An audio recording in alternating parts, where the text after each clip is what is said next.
want to I want to be clear about how they're two different things, right? So, one, the first thing is I was never sold on the tactic. It never really made that much sense to me. That I thought that if it happened, and you know, I'm I would not at all be against, by the way, just having AOC and the others just vote against Nancy Pelosi just on general principle, just to be like, it's a small gesture, but it might be somewhat ideologically clarifying for casual, news viewers, that like, oh, these people are not on the same team. I think there'd be some value to that.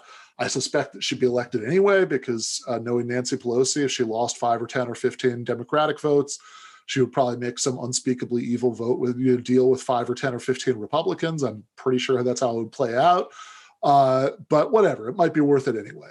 But the idea of having this, like, of forcing the symbolic vote on Medicare for all, even on the assumption they could have forced it, never really made sense to me because I think that it was based on a bad analysis of what the problem is right now. Like, why is it that people keep voting for Democrats in primaries who are against Medicare for all?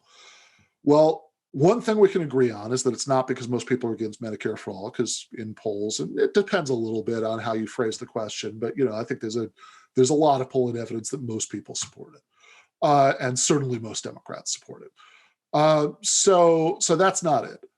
So why is it? Well, I think the force the vote people, a lot of them thought that the reason was that most people, like maybe like most Democratic voters who support Medicare for all, just don't understand that centrists are against it.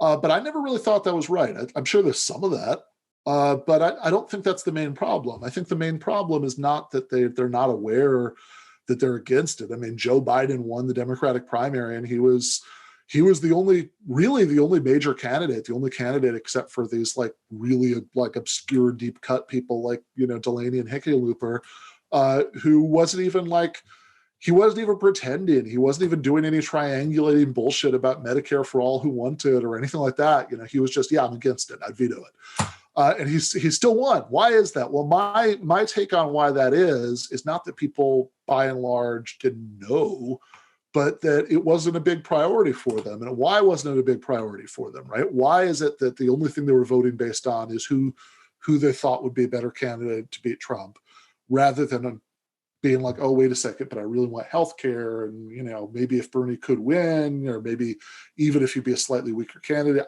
I obviously don't think this. I'm saying a lot of people did, right? But even if he'd be a slightly weaker candidate, maybe I'll vote for him anyway because I really want to get that healthcare.